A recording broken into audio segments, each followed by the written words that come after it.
안녕하세요. 간호사로 일하고 있는 30대 여자입니다.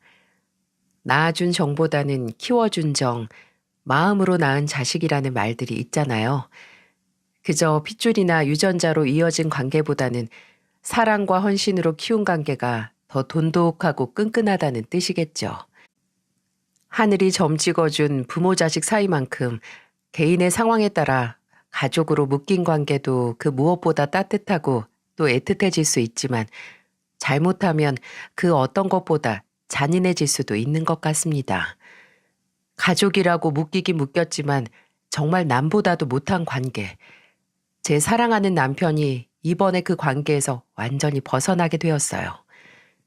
처음 남편을 만났을 때 남편의 첫인상은 참 남자가 처연하게도 생겼네 였습니다.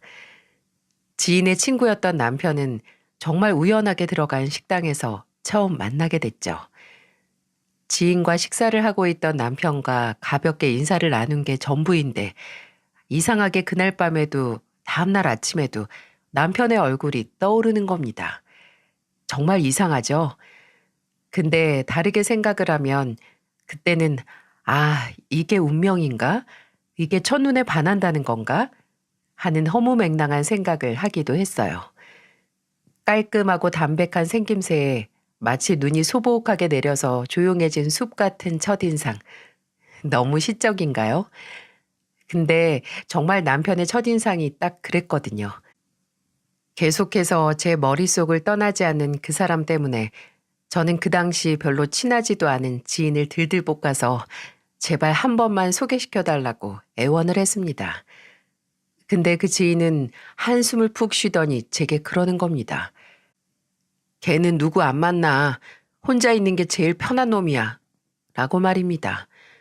혼자가 안 편한 사람이 있나요? 근데 지인은 꽤나 단호했어요. 그렇게 그냥 포기를 해야 하나 했는데 운명은 역시나 제 편이더군요.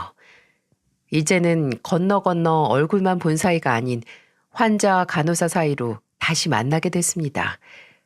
알고 보니 제가 일하고 있는 병원 근처 대기업에 다니고 있었더라고요. 병원 점심시간이 막 되어갈 때쯤 나타난 남편의 얼굴을 보고 제 머릿속에 종이 울렸죠.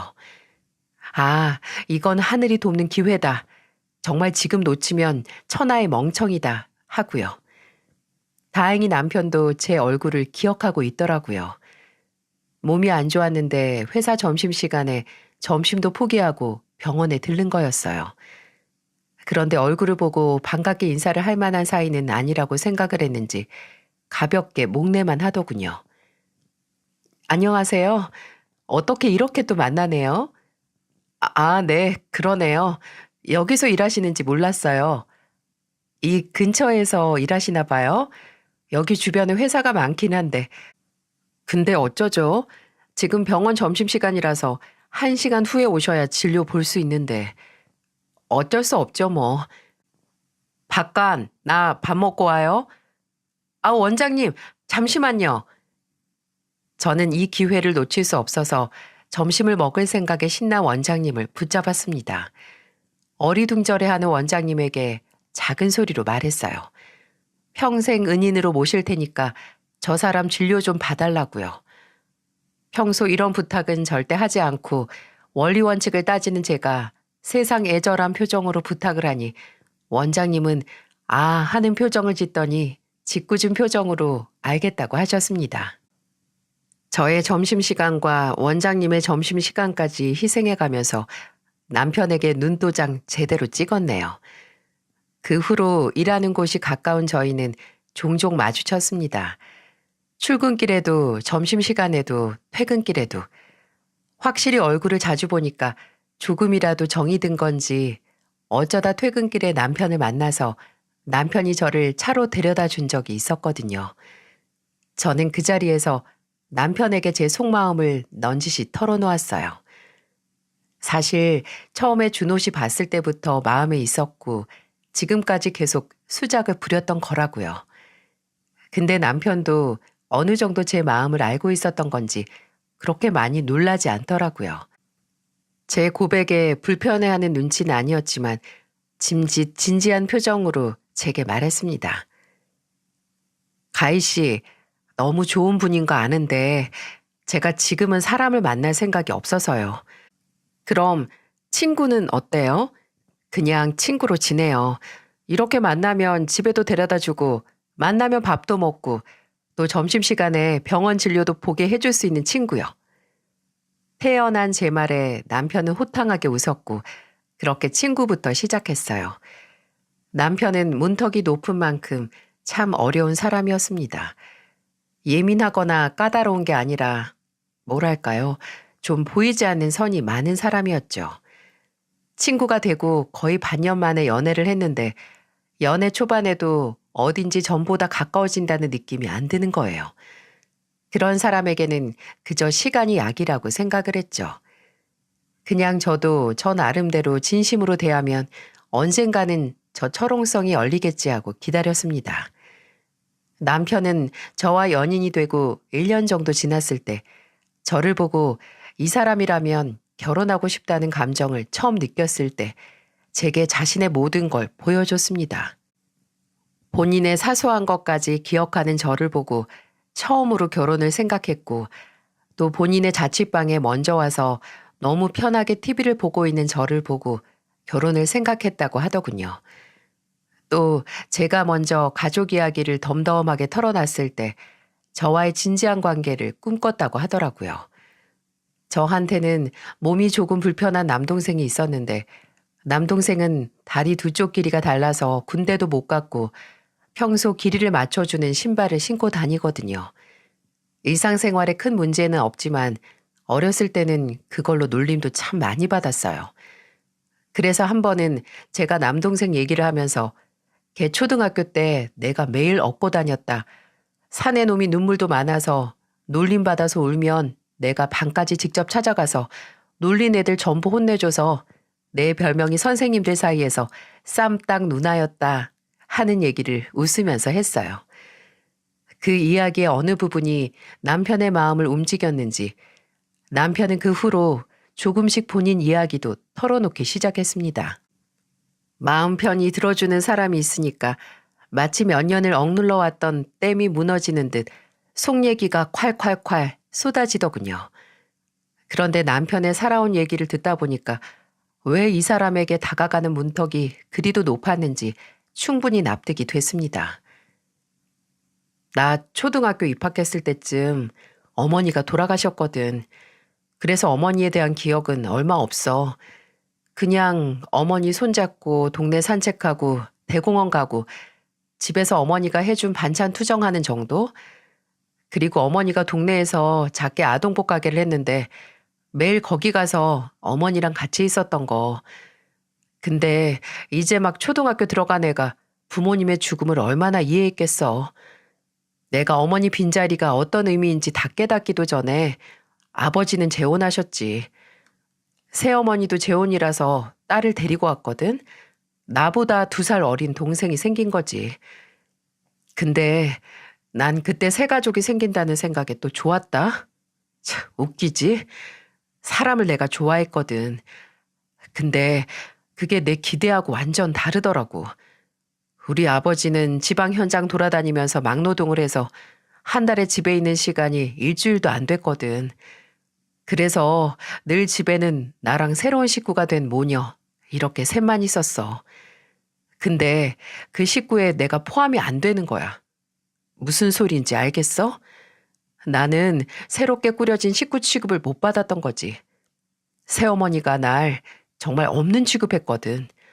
내가 말을 걸어도 별 대꾸도 안 해주고 늘 본인 딸 챙기기 바빴고.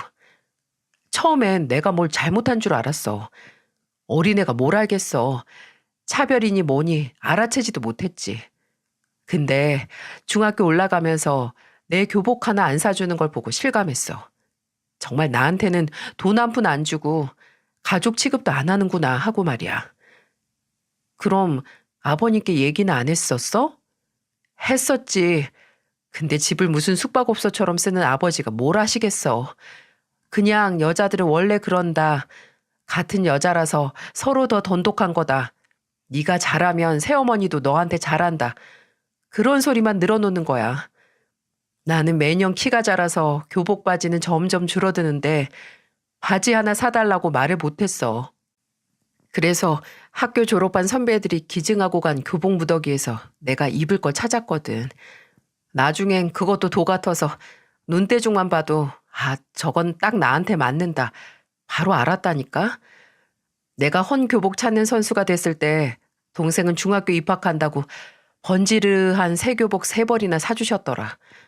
매번 드라이하기 힘드니까 골라서 입고 가라고 셔츠도 5개나. 나는 교복도 참고서도 다 선배들이 버리고 간 거 주워서 겨우 학교 다녔는데 내 동생은 새어머니가 주는 용돈으로 편하게 다녔지. 난 아직도 아침에 뭘 못 먹는다. 어려서부터 그 시간에 뭘 먹은 기억이 없어서 위장도 그렇게 길들여졌나 봐. 아침 먹고 등교한 기억이 없어. 근데 내 동생은 아침 먹다가 학교 지각한 적도 있으니 내 속이 더 뒤집어지지. 새어머니는 늘 동생 아침밥만 챙겨주고 내가 그걸 빤히 보고 있으면 너 학교 안 가니? 하고 빨리 집에서 내보내셨거든. 근데 나는 또 미련하게 그 관계를 완전히 포기를 못했어. 진짜 웃기지 않아? 나 싫다고 너는 내 자식 아니라고 티를 팍팍 내는데도 끝까지 그래도 중요할 때는 내 편이 되어주지 않을까? 이런 희망을 가지고 있었어. 그래도 가족이니까 남보다 낫겠지 하고. 근데 그것마저 완전히 놓게 됐어. 처음 고등학교 들어가고 내가 가출한 적이 있었거든. 사춘기가 늦게 오기도 했는데 그때 처음 본 중간고사를 완전 말아먹어서 속이 시끄럽기도 했고 집에는 내 편이 없지. 아버지는 전화하면 받지도 않으시고 그래서 한 3일 정도 학교도 집에도 안 갔어. PC방에서 자고 아니면 옆 동네 놀이터에서 자고 그러다가 수중에 돈이 뚝 떨어져서 안 되겠다 싶어서 집에 갔는데 내가 거실에 들어가자마자 새어머니가 날 막 팼어. 정말 무슨 짐승 패는 것처럼 패더라고. 남편은 마치 남일 얘기하듯 덤덤하게 그날의 일을 제게 말해주었어요. 새어머니는 남편을 아예 바닥으로 내동댕이 쳐서 누운 상태로 말도 못하게 때렸다고 합니다. 너, 내가 널 어떻게 키웠는데. 그래도 그 사람 자식 새끼라고 안 내치고 한 집에 이렇게 있게 해줬잖아. 그럼 감사히 생각해서 숨 죽이고 살아야지. 날 학교까지 불려가게 만들어? 내가 쪽팔려서 얼굴을 들 수가 없어. 수혜반 친구들이 다 알고 있더라. 네 오빠 가출했다고 양아치라는 말 듣고 애가 엉엉 울면서 집에 왔어. 창피해서 학교 못 다니겠대. 네가 뭔데 내 딸 입에서 창피해서 학교 못 가겠다는 말이 나오게 만들어. 네가 뭔데? 가출? 애미 없이 자란 새끼인 거 동네방네 소문낼 일 있어? 남편은 그때 이미 새어머니보다 키도 몸집도 월등하게 컸지만 어떻게 반격을 못했다고 합니다. 그냥 몸을 한껏 웅크리고 머리를 감싸 안고 있는 것밖에 하지 못했다고 하네요. 이상하게 몸을 움직이지 못하겠는 거야.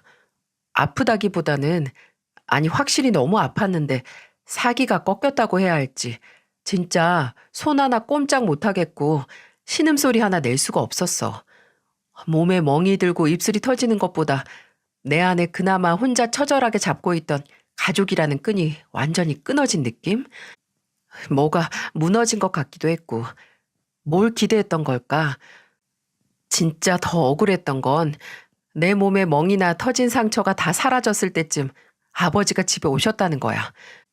만약 상처가 남아 있었다면 우는 소리라도 했을 텐데 말이야. 남편은 그 후로 새어머니나 동생 또 아버지에 대한 희망을 완전히 놔버렸다고 합니다. 분명 고아도 아니고 집도 가족도 다 있는데 마치 우주에서 혼자가 된 기분으로 하루하루를 버텼다고. 그나마 마음 편하게 있을 수 있는 곳이 학교라서 별다른 선택지도 없이 공부에 집중을 할 수 있었다고 해요. 학교 문이 열리면 제일 먼저 등교하고 학교 경비원 아저씨랑 같이 학교에서 나왔다고 하네요. 그러니 자연스럽게 성적은 오르고 그나마 어른들에게 마땅히 받아야 할 관심과 사랑은 학교 선생님들에게 다 받았다고요. 지금도 그때 고등학교 선생님들과 종종 연락한다고 씁쓸하게 웃으면서 말했네요. 스승의 날, 어버이날 1년에 2번씩 찾아뵌다고요. 대학 합격했을 때 진짜 드디어 그 집에서 탈출할 기회라고 생각했어.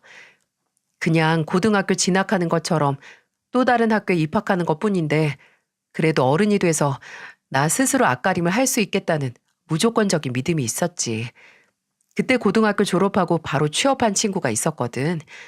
걔랑 반지하 원룸 같이 얻어서 바로 집에서 나왔어. 아버지한테 입학금하고 1학기 등록금만 부탁드렸고 꼭 갚겠다고. 그 후로는 도서관에서 살다시피 하면서 공부하고 가외에 3개씩 뛰면서 장학금 받고 돈 모았어. 군대 가기 전에 아버지한테 빌렸던 등록금 갚을 수 있었지. 옆에서 듣기만 해도 숨이 턱하고 막힐 정도로 치열한 시간이었겠구나 싶었습니다. 남편은 이야기를 끝마치면서 제게 조금 목이 메인 목소리로 말했어요. 그래서 저를 밀어낼 수밖에 없었다고. 나는 사랑을 제대로 받지도 또 누굴 좋아할 여유도 없이 살아서 누굴 만나서 연애하고 결혼할 욕심도 못 냈었대요. 방법을 모르니 아예 시작을 못 했다고요. 지금까지 제 앞에 절대 무너지지 않는 남편의 철옹성에 이런 역사가 있었다니 제게 모든 걸 다 털어놓는 게 고맙기도 하고 또 감동스럽기도 한편으로는 사무치도록 안타깝기도 했어요. 남편이 낯을 가리고 서투른 점이 있지만 사람을 좋아한다는 건 저도 이미 알고 있었거든요. 제가 다가갔을 때 주저하면서도 또 건드리는 대로 따라주는 것도 또 먼저 제 가족을 만나고 싶다고 했던 걸 보면 정말 정에 약하고 사람을 좋아하는 사람이라는 걸 느낄 수 있었습니다. 저에게 본인 가족 이야기나 소개를 시켜주는 건 극도로 꺼리면서 또 저에게는 먼저 말없이 저희 본가에 찾아가서 식사를 한다거나 취업 준비를 하던 남동생을 불러서 이것저것 먼저 정보를 찾아주기도 했었고요. 이렇게 사람에 목말랐던 사람이 어려서부터 얼마나 외로웠을까 하는 생각에 머리가 어지러울 정도로 슬프더군요. 그나마 이제라도 나를 만나서 이렇게 그간의 고통을 치유할 수 있다면 좋겠다 하고 생각을 했죠. 하지만 남편과의 결혼 얘기가 점점 수면 위로 올라와 선명해질 때쯤 꼭 거쳐가야 할 단계가 남아 있었어요. 바로 남편을 그렇게 외롭게 만든 남편의 가족과 만나야 한다는 거. 남편도 명절이 아니면 일부러 찾아가지 않고 살았다고 하는데 아무래도 그런 시댁과 살갑게 얼굴을 마주하긴 어려웠죠. 남편은 그냥 형식상의 인사만 하자라고 제게 말하더군요. 본인도 어차피 기본만 하는 수준이니까 제게 굳이 걱정할 필요 없다고 저를 위로해줬죠. 근데 시댁에 먼저 인사를 드리러 가기도 전에 저는 문제의 그 모녀를 만나게 됐습니다. 바로 남편의 회사 앞에서 말이죠. 그날은 병원 오전 근무만 하던 터라 퇴근하면서 잠깐 남편의 얼굴을 보고 집으로 가려고 했어요. 잠깐 나올 수 있나 싶어서 가까운 남편의 회사로 걸어가면서 남편에게 전화를 하는데 안 받더라고요. 회의가 있나? 아니면 너무 바쁜가 싶어서 얼굴 못 보고 가겠구나 했는데 남편 회사 앞 작은 광장에 남편이 서 있는 겁니다. 반가워서 달려가기도 전에 남편이 누군가와 함께 있는 게 보였죠. 멀리서 봐도 어딘지 분위기가 안 좋아 보였는데 나이가 좀 많은 중년의 여성 한 명과 제 또래로 보이는 예쁘장한 아가씨가 남편과 언쟁을 하는 걸로 보였습니다. 바로 알았죠. 아, 설마 저 사람들이? 어린 시절 남편을 외로움에 허덕이게 했던 그 모녀인가 했습니다. 주변이 시끄러워서 대화를 제대로 듣진 못했지만 대충 이런 내용이었어요. 대기업 간 아들 키워놓으면 뭐하나. 덕도 못 본다. 엄마가 너 보러 이 먼 곳까지 와야겠냐. 너 동생이 대학 졸업하고 뭐하고 사는지 궁금하지도 않지? 오빠 주변에 취직할 자리 있으면 알려줘라. 나 자격증 준비도 하고 스펙 쌓고 있다. 인사팀이면 면접 뭐 도와줄 것 없냐 등등. 딱 들어도 남편이 곤란해할 만한 대기업 간 남편에게 뭐 하나 얻기 위해 만나러 온 것처럼 보였어요. 남편은 어두운 얼굴로 둘을 돌려보냈고 한동안 혼자 벤치에 앉아서 생각을 정리하는 것처럼 보였습니다. 그날 제가 본 것에 대해서 딱히 남편에게 말을 하지 않았어요. 말할 이유도 없었고 남편이 불편해할 수도 있으니까요.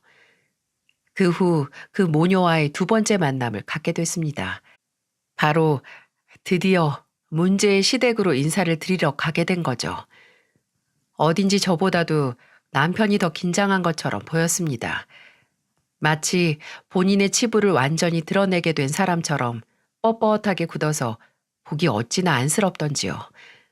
저는 남편에게 걱정 말라고 오늘 무슨 일을 겪고 뭘 보든 당신에 대한 마음 하나 안 변할 거고 나는 시댁을 보고 크게 실망을 해도 오히려 그런 환경에서 이렇게 훌륭하게 자란 당신이 더 대단해 보일 거라고요. 그렇게 자신만만하게 들어간 시댁에서 저는 인류애를 한 스푼 상실하고 말았습니다. 내가 준호제 서울 명문대 보내고 대기업까지 보냈다고? 동네에서 엄마들 사이에서 유명인이었어. 어떤 엄마는 제발 비법 좀 알려달라고 밤낮 안 가리고 우리 집에 와서 사정했다니까. 그 집 아들이 대학도 삼수해서 들어가서는 군대도 못 가고 몇 년째 취업에 매달렸거든. 근데 그게 어떻게 비법을 전수한다고 되니? 다 처음부터 환경이 뒷받침이 돼야 하고 머리는 타고난 거지. 안 그러니 준호야? 내가 준호 친엄마는 아니더라도 정말 마음으로 낳아서 지극정성이었거든. 없던 아들 생겨서 힘들긴 했어도 우리 준호가 날 잘 따라주기도 했고 며느리 될 사람 앞에서 재혼해서 얻은 자식 명문대 보내고 대기업 보냈다고 자랑하는 시어머니. 저는 그 뻔뻔스러움에 밥이 코로 들어가는지 입으로 들어가는지 구분도 못했습니다. 남편에게 들은 게 소설인지 지금 시어머니가 제 앞에서 침을 튀겨가며 자랑하는 얘기가 소설인지 분간을 못할 정도였어요. 울 오빠 고지식하고 사람 진짜 재미없죠? 옛날부터 그랬어요. 뭐가 불만인 건지 집에서도 입 꾹 다물고 가만히 있고 방에서 잘 나오지도 않았어요. 뭐 이제 와서 생각해보면 사람이 그렇게 좀 이기적인 구석이 있어야 출세하나 봐요. 가족은 그냥 뒷전에 연락도 잘 안 하고. 그게 누구 때문이겠어요? 시누이가 얄밉게 남편 흉을 보는데 남편이 시댁에 연락을 잘 안 하고 말수가 적은 게 모두 본인들 잘못이라는 생각을 눈꼽만큼도 못하고 있더군요. 원래 당한 사람만 알고 한 사람은 모른다고 하잖아요. 딱 그 짝이었어요. 시아버지는 두 모녀가 쌩글쌩글 웃으면서 얄미운 소리를 해도 그저 입국 다물고 반주를 하시기 바빴고요. 새삼 이런 집에서 혼자 제정신인 남편이 놀라울 따름이었죠. 근데 아가씨는 지금 무슨 일 한다고 했죠? 대학 졸업한 지 꽤 됐다고 들었는데. 아, 지금은 그냥 쉬면서 일 찾고 있어요. 어차피 결혼하면 그만둘 거라서 그렇게 전력으로 일할 곳 찾고 있는 것도 아니고요. 어? 그럼 그냥 아르바이트를 하는 게 낫지 않아요? 어머, 그래도 사람이 그냥 아르바이트로 시간 때우긴 아깝지. 우리 딸이 힘들게 대학 졸업장도 땄는데. 그렇긴 하죠. 사람 일 어떻게 될 줄 알고. 요즘 여자들도 결혼해도 경제권 꽉 쥐고 있어야 한다고 하잖아요. 그럼 아가씨 전공은 뭔데요? 디자인이요? 패션 쪽이요? 아, 진짜 취업하기 어렵겠다. 디자인 쪽은 특히 패디면 진짜 바늘 구멍이라고 들었거든요. 뭐 저 하나 일할 곳 어디 없겠어요? 그래서 요즘 오빠한테 자리 좀 소개시켜 달라고 조르고 있어요. 근데 오빠는 눈 하나 꿈쩍 안 하는 거 아세요? 진짜 못됐어. 오빠가 어떻게 대기업에 사람을 꽂을 수 있겠어요. 아가씨 진짜 재밌다. 요새 대기업 간부들이 본인 자식들 꽂아도 뉴스에 다 나오는 세상이잖아요. 근데 인사팀 사람이 면접 비리 저지르면 더 큰일 나죠. 우리 아가씨 감 잃기 전에 빨리 사회생활 시작해야겠네. 그렇죠, 어머님? 그렇게 철없다는 걸 돌려 창피를 줘도 제 속은 풀리지 않았어요. 남편이 입 다물고 조용히 있다고 해서 지금까지 남편 홀로 꾹 참아가면서 일군 모든 걸 마치 본인들이 조력해서 이뤄낸 것처럼 지분을 챙기려고 하다니 제 속이 뒤집히다 못해 그 자리에서 확 상을 엎어버리고 싶었어요. 그날 인사를 하고 남편이 집으로 저를 데려다 주는 길에 저는 울분을 폭발시켰습니다. 제정신이 아닌 것 같다. 뭐가 저렇게 뻔뻔하냐. 낯짝이 두꺼워서 좋겠다. 사람은 저렇게 어깨가 말랑하게 살아야 오히려 오래 살 거다 등등. 제가 남편을 대신한 것처럼 열을 내니까 남편은 그냥 웃고 넘겼습니다. 마치 이렇게 당해온 것들이 일상인 것처럼 말이죠. 시어머니는 남편이 막 대기업에 입사했을 때 대기업에 간 아들 이름 대고 동네 여기저기서 돈을 빌리고 다녔다고 해요. 외상도 하고요. 진짜 어이가 없지 않나요? 도리나 의무는 전혀 하지 않고 그저 권리나 누리려고 하는 꼴이 말입니다. 팥쥐 모녀처럼 뻔뻔스런 두 사람의 행태는 저와 남편이 결혼하고 난 후에 더 심해졌어요. 결혼하고 1년 정도 후에 아이를 낳자마자 남편이 회사를 그만두고 대학 선배와 스타트업 기업을 설립했거든요.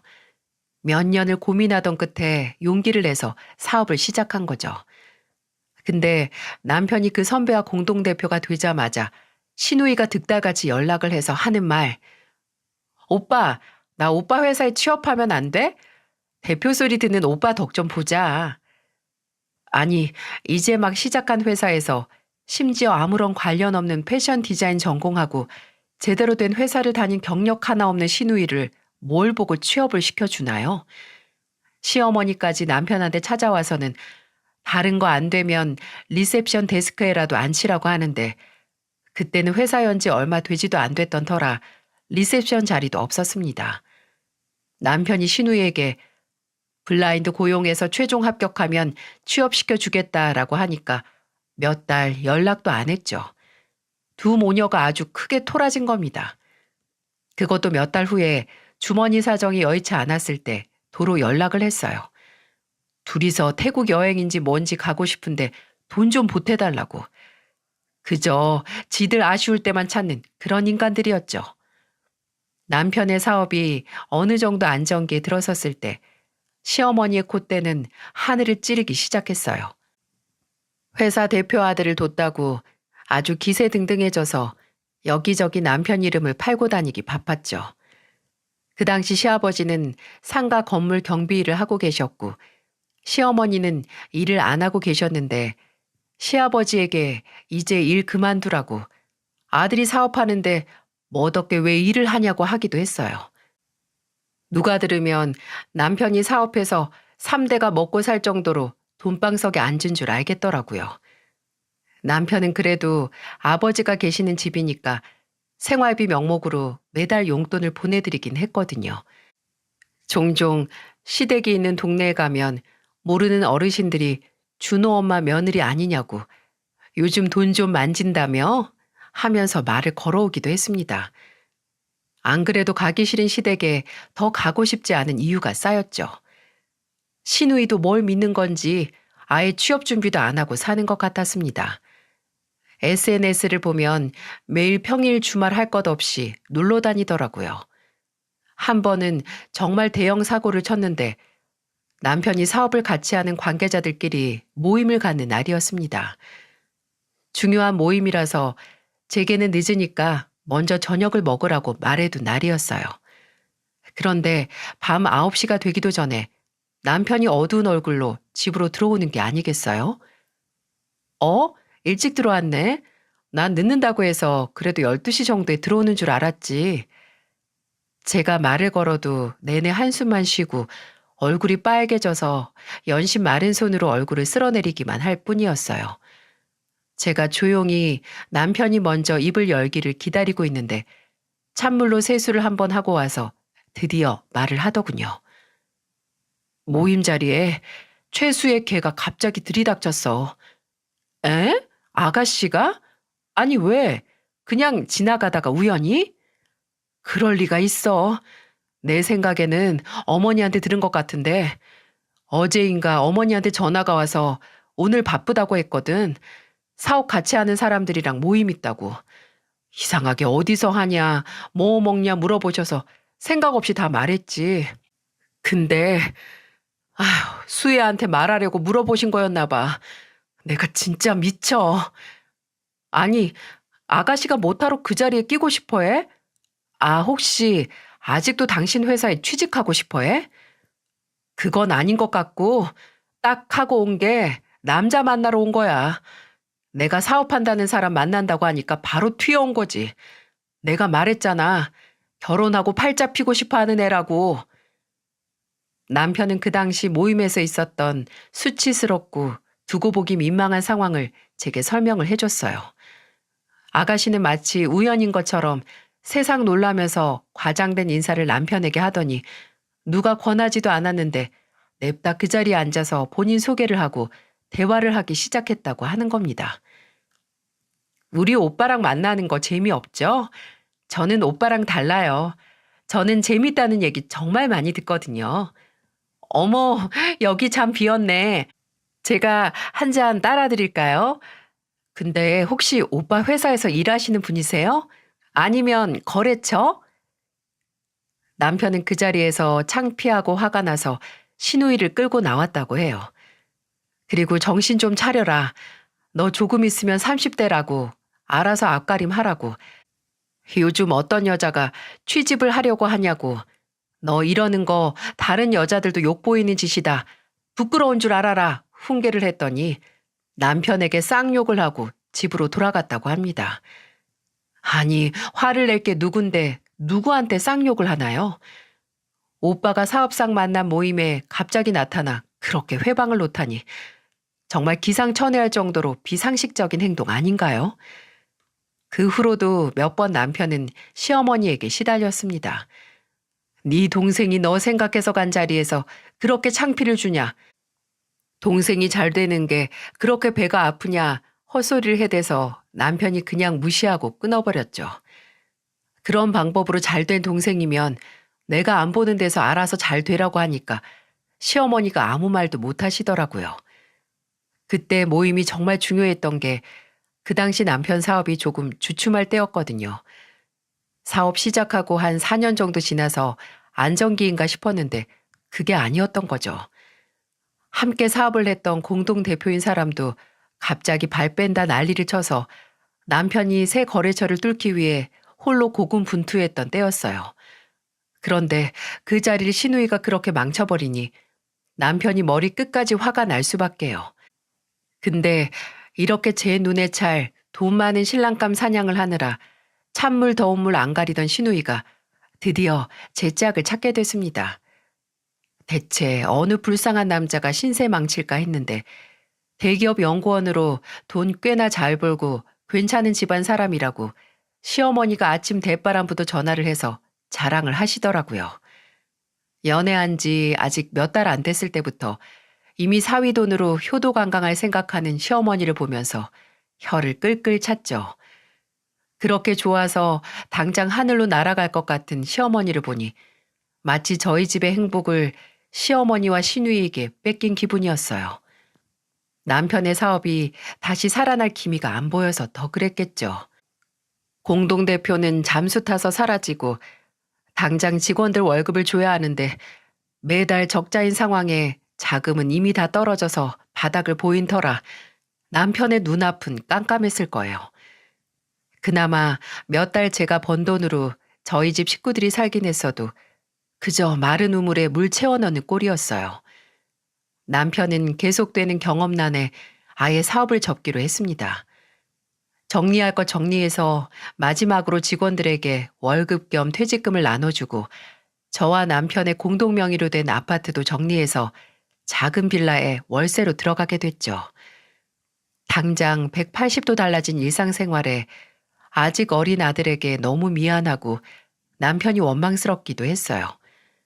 하지만 남편이 다른 걸 해먹다가 까먹은 것도 아니고 누구보다 성실했는데도 안 된 일이라는 걸 너무 잘 알기에 그 원망도 반짝하고 사라지기 일쑤였죠. 저와 남편은 다시 바닥부터 시작하기로 했습니다. 그나마 제가 계속 일하고 있으니 다행이었어요. 남편은 일단 경력을 살려서 예전 직장 동료의 도움으로 단기 프로젝트에 투입이 돼서 일했습니다. 그나마 예전의 연이 남아있어서 어찌나 다행이던지요. 저도 남편도 앞으로 몇 년은 허리띠 바짝 졸라매고 살아야 할 각오를 했습니다. 근데 어디에나 큰 장애물은 있기 마련이죠. 그런데 이 장애물은 평생 남편의 앞길을 자갈밭, 지뢰밭으로 만들었던 그 장애물이었기에 더 넌덜머리가 났습니다. 말 안 해도 다 아시겠죠? 그 팥쥐 모녀 두 사람 말입니다. 저희 집은 힘든 시기를 보내고 있었지만 시어머니와 시누이 입에는 미소가 떠나질 않았어요. 왜냐하면 시누이가 드디어 그 대단한 집안의 연구원이라는 사람과 결혼 날짜를 잡았거든요. 듣자 하니 시어머니 되는 사람이 서울에 건물을 갖고 있는 꽤 재력가 집안이라고 하더군요. 참, 한 우물만 판 결과가 이건가 싶더라고요. 씁쓸하긴 했어도 별다른 생각은 안 들었어요. 그저 알아서 살면서 이제 남편이나 제게 관심을 아예 끄고 살길 바랬죠. 그런데 시어머니나 시누이나 결혼을 준비하면서 저와 남편에게 은근히 눈치를 주더라고요. 그래도 동생 결혼인데 혼수 안 해주냐. 요즘 이런 TV 선물 많이 하더라. 냉장고도 좋다. 근데 한다면 김치 냉장고가 좋겠다. 등등. 떡 줄 사람은 생각도 안 하고 있는데 먼저 입안에 가래떡 한 움큼 넣고 씻고 있더라고요. 남편의 사업을 아예 정리했다는 건 시댁에 말을 하지 않았어요. 구태여 말할 필요도 없었고 알면 한바탕 저희 속을 박박 긁을 거라는 걸 잘 아니까요. 근데 아직 남편이 사업을 하고 있다고 생각하는 시어머니는 돈 많은 아들이 딸 결혼할 때 뭐 하나 해주지 않을까 기대에 부풀어 있었던 거죠. 아무리 줄 생각이 없었어도 일단 저와 남편은 그 당시 그럴 여유조차 없었어요. 당장 집 정리하면서 남은 빚이 남아있던 터라 혼수까지 해줄 여유가 한 톨도 없었어요. 심지어 남편이나 저나 결혼할 때도 시댁에 받은 거 하나 없는데 당연하게 요구하는 모습도 어처구니가 없었고요. 그래서 그냥 축의금으로 하겠다. 혼수는 알아서 사라고 말했습니다. 시누이는 입술이 대빨 나와서 그럼 기대하겠다고 두둑히 주라고 뻔히 안 해도 될 말을 하더군요. 그래도 가족의 결혼이니까 남편도 몇 년 동안 입지 않은 맞춤 슈트를 차려입고 저도 시어머니 요구대로 한복을 대여해서 결혼식장으로 갔습니다. 먼저 와서 예식 준비하는 거 도우라고 해서 결혼식 전에 먼저 도착했죠. 웨딩드레스 입은 시누이 먼저 보기 전에 남편과 현금 30만 원 넣은 축의금 봉투부터 전달했어요. 그때 30만 원은 정말 한 달 생활비 중에 커다란 부분을 떼서 마련한 거였고요. 축의금을 하고 신부 대기실 쪽으로 가니까 시어머니와 시아버지 모두 그곳에 모여 있더군요. 시누이는 화장실에 간 건지 도우미들 대거 끌고 자리를 비운 상태였고요. 시어머니는 저와 남편을 흘끗 보고 그 흔한 완리라는 말도 없이 그냥 고개만 한번 끄덕이셨어요. 그리고 벽에 걸린 대형 거울을 몇 번이나 보면서 본인이 입은 한복 매무새만 몇 번씩 고치셨어요. 이 색 조금 촌스럽지 않니?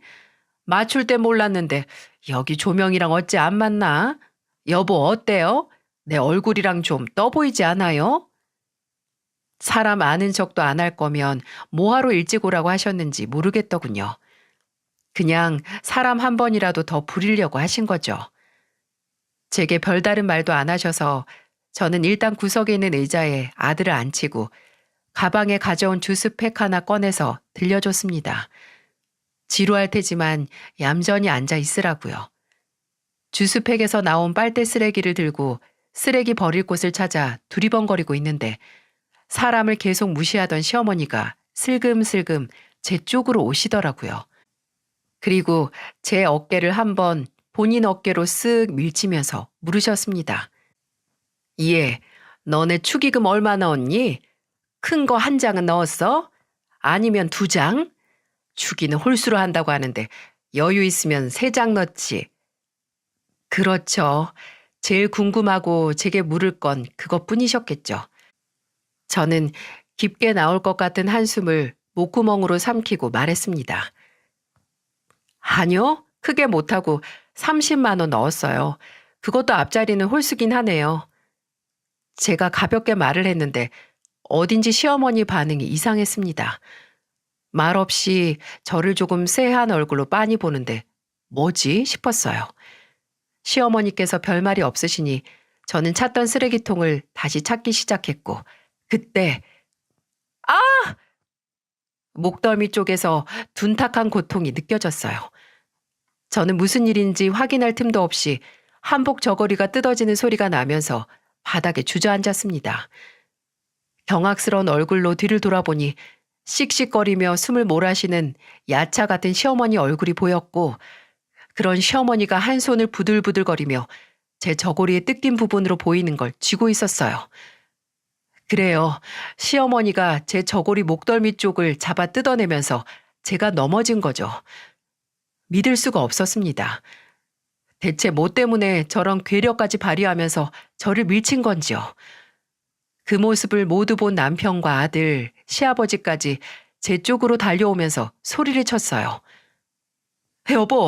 여보 괜찮아? 어머니, 이게 무슨...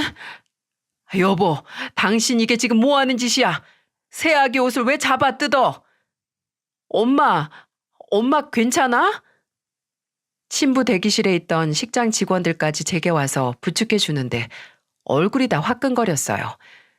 시어머니는 그러던지 말던지 아직도 화를 억누르지 못한 표정으로 저와 남편에게 삿대질을 해가면서 소리를 지르기 시작했어요. 30? 동생 결혼식에 고작 30을 해? 내가 딸 결혼식에 고작 30을 받자고 내 자식도 아닌 너를 평생 먹여 살린 줄 알아? 당신 지금 준호네가 축의금 적게 했다고 이러는 거야? 제정신이야? 내가 뭘요? 내가 절 어떻게 키웠는데 그깟 푼돈을 내놓고 모가지 빳빳하게 하고 있어? 야, 너 은혜를 이딴 식으로 갚니? 그래도 길러준 정이 있다고 조금 잘 나간다고 유세 떨어도 봐줬더니만 이건 해도 해도 너무하잖아. 푼돈 가져올 거면 그렇게 건방이나 떨지 말던가. 그렇게 시어머니 헛소리가 고래고래 퍼지는 신부 대기실은 무거운 웨딩드레스를 도우미의 도움으로 질질 끌고 오는 시누이와 그 뒤로 시누이의 시부모님으로 보이는 분들이 들어오고 있었습니다. 시어머니 고함 소리를 듣고 눈이 동그래져서 충격을 많이 받은 것 같았어요. 하지만 지금 속에 안 차는 축의금으로 눈이 뒤집힌 시어머니에게는 아무것도 보이지도 또 들리지도 않았죠. 엄마, 지금 뭐 하는 거야? 내가 너 알아봤다. 어려서부터 영악해 빠져가지고 이기적으로 지 실속만 챙기고 가족은 늘 뒷전이었지. 너는 내가 평생 정이 안 갔어, 정이. 어쩜 그렇게 이기적이고 매사에 너밖에 몰라? 나랑 내 딸이 어떤 마음으로 너를 가족으로 들였는데. 그 입 제발 좀 다물어요.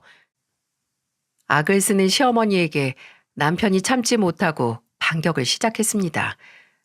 남편은 주저앉은 저를 한쪽 팔로 안고 있다가 시어머니에게 위협적으로 다가갔어요. 당신이 날 언제 먹여 살렸어? 당신이야말로 진정 날 가족으로 생각한 적이나 있어? 뭐야? 준호야, 난 단 한 번도 당신한테 따뜻한 손길이나 눈길 받은 적 없어. 매달 우리 아버지가 피땀 흘려서 버는 생활비?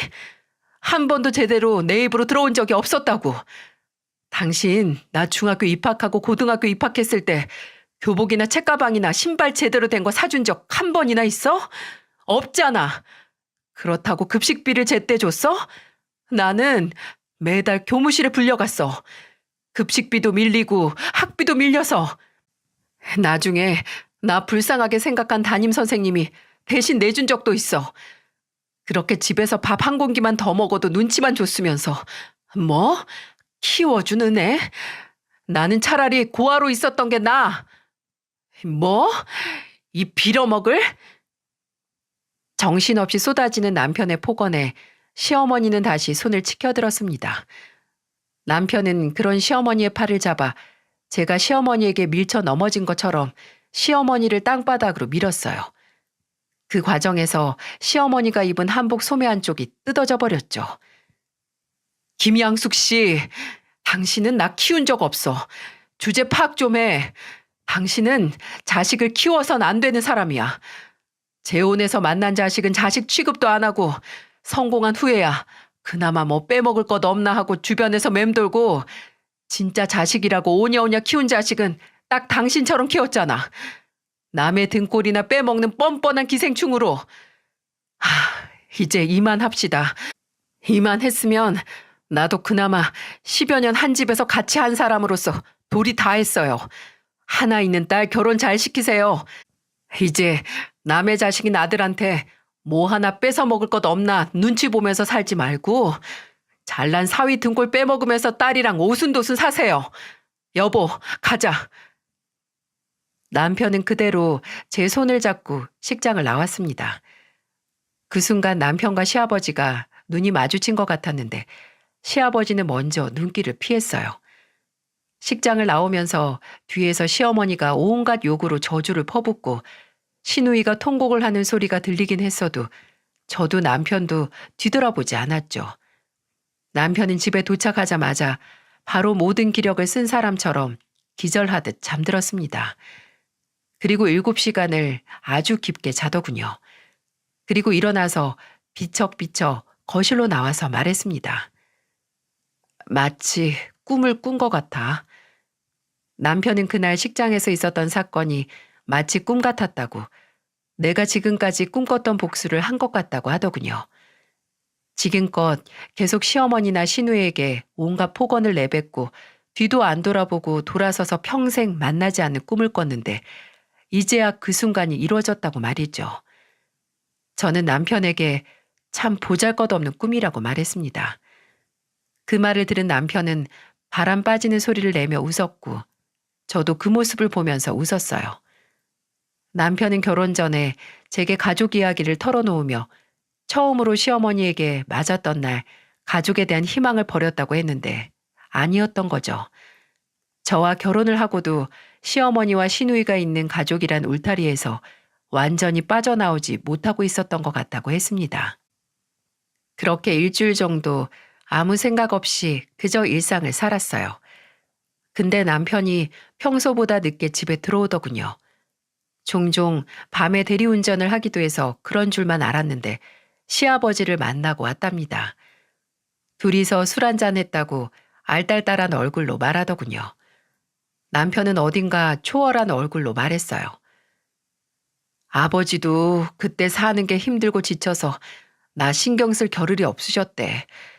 그나마 새어머니한테 날 맡기면 알아서 잘 자라겠지 하고 그냥 있었다고. 내가 새어머니에 대한 어떤 말을 해도 그냥 나 하나 참으면 우리 가족은 아무런 문제 없으니까 그냥 내 입만 막았다고 하시더라. 이번에 그게 미안하다고. 그동안 내 상처가 골마서 터질 것도 몰랐고 또 본인이 평생 같이 산 여자가 이렇게까지 악질인 줄도 몰랐다고 용서해달라고 하셨어. 싫다고 했어. 아버지도 새어머니만큼 날 학대했던 거라고 하고 그냥 술 먹고 나왔어. 남편은 눈물 하나 흘리지 않았지만 우는 것 같았어요. 멍하니 초점 없는 얼굴로 그렇게 말을 하니까 저는 그저 옆에서 남편의 굳은 어깨를 가만히 안아주는 것밖에 하지 못했죠. 하지만 남편은 후련하다고 했습니다. 이제 괜한 희망도 기대도 품을 곳 없어서 편하다고요. 그동안 외롭고 혼자라는 걸 인정하기 싫어서 주변을 맴도는 날벌레들은 가족으로 생각하면서 살았던 것 같다고 하더군요. 그 후로 5년이라는 시간이 지났습니다. 저희 아들은 그 사이 초등학교 3학년이 됐고 저는 병원을 옮겨서 이직을 했어요. 남편은 새로운 사업 파트너를 찾아서 다시 사업을 시작했습니다. 이전처럼 처음부터 크게 시작하지 않고 아주 소소하게 시작해서 안정기에 들어선 지 이제 2년이 됐습니다. 제 남동생도 다른 회사를 다니다가 이번에 남편의 회사로 이직을 했고요. 남편이 가족이라고 생각했던 날벌레들을 싹 없애버리니까 저희 가족의 일상에 집중하기가 더 수월했습니다. 3년 전 한 번 시아버지에게 연락이 온 적이 있었는데 병원에서 온 전화였어요. 시아버지가 풍에 걸려서 이제 경비일도 못한다고 병원에 입원해서 연락을 해온 거죠. 남편은 몇 날 며칠 잠을 설치다가 저와 상의해서 다시 달에 한 번씩 용돈을 보내드리기로 했습니다. 그래도 약값은 필요하셨으니까요. 시아버지만 연락을 해오신 건 아니었어요. 한 번은 시어머니가 신우의 이혼 소식을 들고 저희를 찾아왔어요. 어떻게 알았는지 제가 옮긴 병원으로 찾아오셨더라고요. 예전에 일하던 병원에 가서 알아냈나 보더라고요. 참, 제가 창피해서 못 삽니다. 처음에는 제가 보고도 못 본 척 하고 있으니 욕이란 욕은 다 하면서 난동을 부리셨어요. 네가 뭔데 날 무시해? 너 때문에, 너랑 네 남편 때문에 내 딸이 이혼까지 당했잖아. 책임져! 이게 무슨 소리인가 하니 시어머니의 말은 이거였습니다. 결혼식을 하긴 했지만 결혼식장에서 있었던 소란 때문에 신우이와 남편 될 사람 사이가 서먹해졌다. 사돈도 갑자기 시어머니를 무시하기 시작했고 결혼하자마자 별거 했다고. 근데 사위가 갑자기 신우이가 씀씀이가 해프고 본인 돈을 물수도 쓴다고 이혼을 하자고 일방적인 소송을 걸었다고요. 아니 이게 저랑 제 남편 잘못이 하나라도 있는 건가요? 결혼식 난동은 모두 시어머니의 작품이었고 결혼하고 상대방 돈을 물수도 쓴 건 다 신우이 잘못인데 말이죠. 그날 제가 일하는 병원까지 찾아와 말도 안 되는 이유로 소란을 떠는 시어머니는 병원 경비를 불러서 아예 내쫓아 버렸습니다. 그 후로도 몇 번 시어머니와 신우이가 책임지라는 식으로 연락을 해왔어요. 문자로 육두문자를 남기기도 하고 병원으로 말도 안 되는 탄원서를 써서 보내기도 하고요. 저를 자르라고 말입니다. 근데 그게 먹힐 리가 만무했죠. 저도 남편도 관심을 한 톨도 주지 않고 계속 이러면 문자나 탄원서에 있는 성적인 욕을 빌미로 통매운법으로 고소한다고 하자 겁먹고 한동안 조용했습니다. 정말 입에도 담지 못할 쌍스러운 욕을 제게 했었거든요. 근데 이번 연도 초에 다시 한번 시어머니에게 연락이 왔습니다. 바뀐 전화번호로 말이죠. 정말 지겹지도 않나요? 시어머니는 제발 한 번만 만나달라. 이번에 만나주면 절대 평생 귀찮게 안 하겠다고 사정사정을 해서 남편 말고 제가 시어머니를 만났어요. 그렇게 또 몇 년 만에 만난 시어머니는 한 10년 만에 만난 사람처럼 얼굴이 상해 있더군요. 절 만난 시어머니는 다 마른 입술을 달싹이면서 대뜸 이런 말을 하시더군요. 내가 지은 죄가 많나 보다. 그동안 내 욕심 부리던 거 말년에 다 되받는다. 시어머니는 작년에 받은 병원 검사에서 폐암 판정을 받았다는 걸 제게 고백했습니다. 신우이도 이혼 후에 연락이 잘 안 된다고 이제 와서 연락해서 미안한데 시아버지도 풍으로 집에 누워만 있으니 정말 기댈 곳 하나 없어서 연락을 했다고 말이죠. 머리카락이 이제는 다 빠져서 휑한 정수리를 보이며 약한 소리를 하시는데 아무리 마음이 약해진다고 해도 당사자인 남편에게 사과를 하고 마무리를 지어야 할 일이잖아요. 저는 당장 병원비를 걱정하는 시어머니에게 현금 50만 원을 쥐어드리고 말했어요. 이제 제게 연락하지 말고 정말 용서를 빌고 싶으면 용서 빌 준비를 해서 남편에게 하라고 말이죠. 그 고백 이후 아직까지 시어머니는 남편에게 먼저 연락을 안 하시는 것 같습니다. 솔직히 무슨 염치로 연락을 하겠어요? 정말 본인 잘못을 뉘우치고 용서를 받고 싶다기보다는 그저 본인 몸이 걱정되니까 이제 와서 지푸라기를 잡는 심정일 텐데 앞으로 영원히 연락이 안 왔으면 합니다. 저도 그렇지만 남편에게도 어떤 방식으로든 시댁 사람들의 개입은 독이 될 수밖에 없으니까요. 남편은 정말 가지고 싶었던 나를 위하는 가족을 아버지나 재혼한 시어머니에게서 평생 찾지 못하고 이제와 저와 아들을 통해서 갖게 되어서 안정적인 일상을 되찾았네요. 어려서부터 몇십 년을 용심조차 못 낸 가족을 말입니다. 그나마 외롭게 살던 남편이 이제라도 안정을 찾고 저와 아들과 함께 평생 행복했으면 좋겠습니다. 저와 남편의 이야기를 들어주신 모든 분들께 감사의 말씀을 전합니다. 모두들 행복하세요.